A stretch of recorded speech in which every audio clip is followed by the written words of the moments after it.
Hey, I'm Bailey Cook with Strong Roofing. We're here at 1720 Hanford Hills. We're doing a quick repair test on the roof.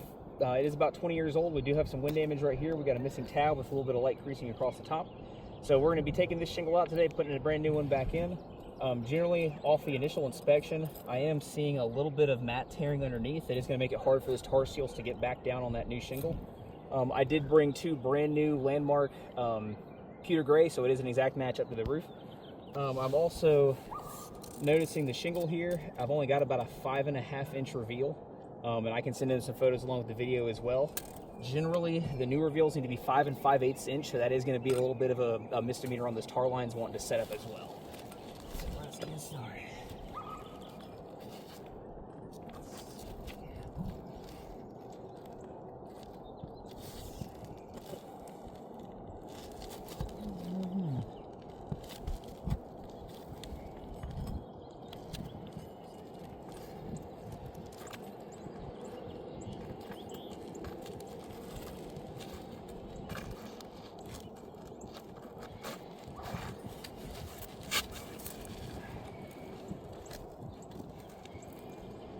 So as far as the brittleness goes, me just literally manipulating the shingle, I've already had another tooth snap off.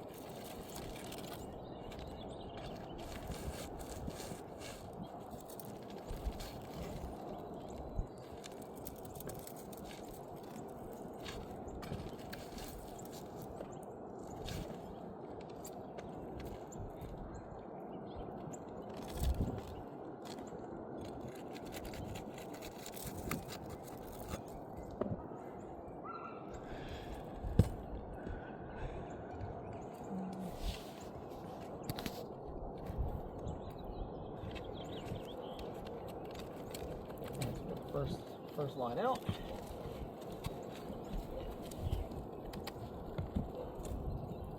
So this one's, it's a little bit loose, we got a little bit of zippering. I'm gonna have to break a new seal on this shingle as well, just to get that second tar line out.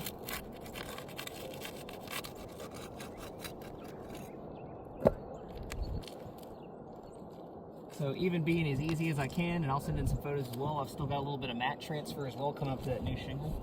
So any of these shingles I'm having to break this seal on, a lot of them are gonna have a really hard time sitting back down.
So the shingle's pretty old. When I'm going up to pry up some of these shingles, they're just immediately tearing through that matting, so I am having to go one layer lower just to get those nails out, because it is just so old and fractured. I'm not getting anything coming out. One nail left over here.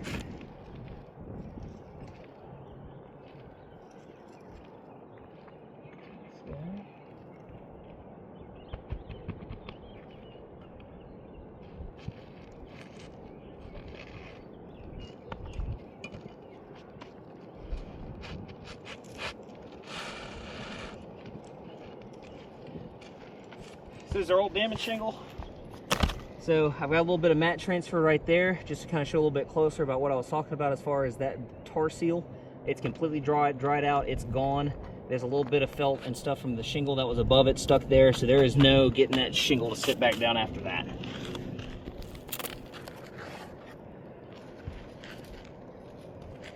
This guy since already peeled off. So, got my brand new landmark. Got the plastic off, we're gonna set it in there.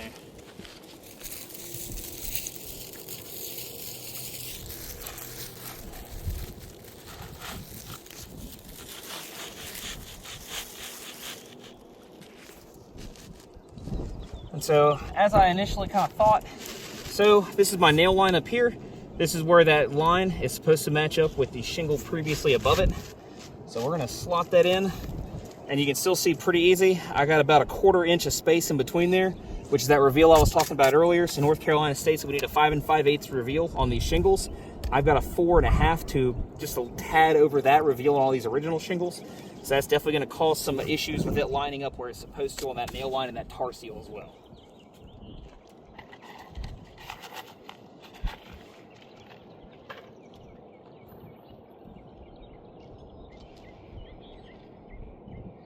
And I am using a roofing snake just to really try and take some care and not damage these shingles any further. They are pretty brittle, so even just with that little bit of work I've done, I am getting some creasing on this low bit right here. I'm getting a little bit of creasing on this second shingle right above. And I'll get a little bit of a closer video and some closer photos to show that as well. But just by doing this repair, I'm already causing degranulation, I'm already causing bending and fraying, and I've been using all the appropriate tools for the repair.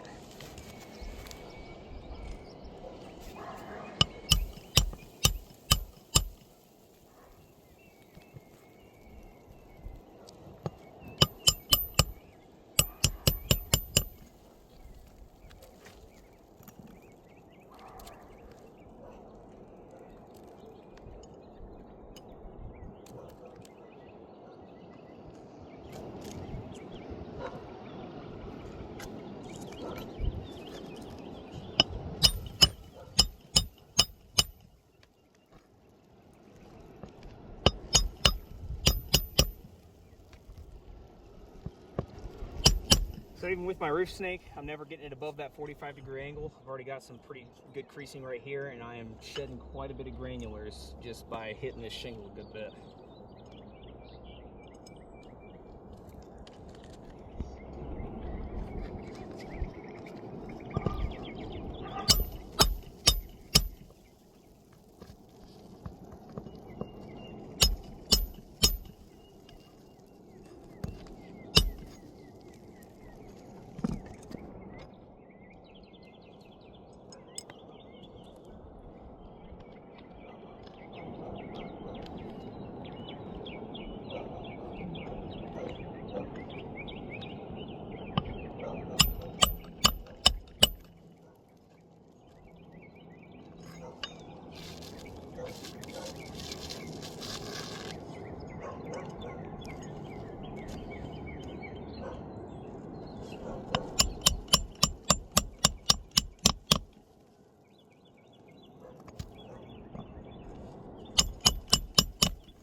And so there was only one nail over here on this far edge for this shingle. I'm putting 4 more back in as per our North Carolina code, putting 5 nails back in every single nail line to make sure we get a nice secure seal.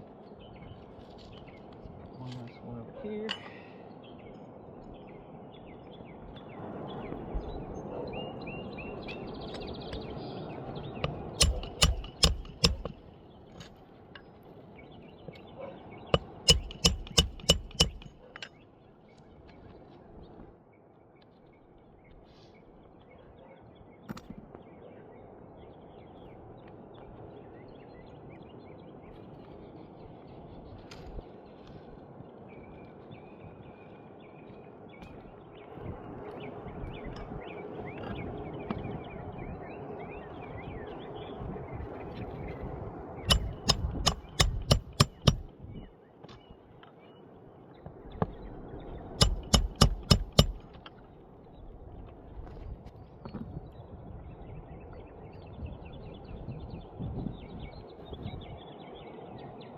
So I'm taking pretty good care to get those right in that nail strip, so I'm getting them right dead center in that nail strip line to get a nice, even, secure seal across. Now, even though I've got this nice, good, tight seal, I've still got a lot of matting transfer on this shingle and this shingle, and this is going to be my only brand new. But as you can see, where this tar seal is supposed to be, it's sitting right over a tooth because of this long reveal. So I'm always going to have a little bit of that lift up on that corner that's never really going to want to quite sit down right.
You can even see a little bit in that video, even while my crowbar is still here. So I'm already starting to get a little bit of lift on that shingle. I've already broken some of the seal. I'm starting to get some creasing across this tooth. So I'm definitely doing a little bit of damage, just trying to get this nail in. All right. 1, 2, 3, 4, 5. Got those. All right. So, Josh, you want to come over here for a second? So we've completed our repair. As you can see, I definitely have a little bit too much reveal here, so that's definitely going to cause some issues. I've got all my nails inside the nail line. I've got them all lined up how they should be. Unfortunately, this is just a newer shingle than the old one. And then going all across these shingles up atop this repair, I've definitely accentuated some of that damage. I've even got a little bit of new creasing up low and up top, and I've got a good little bit of granular loss. I'd say this route's non-repairable. Thank you.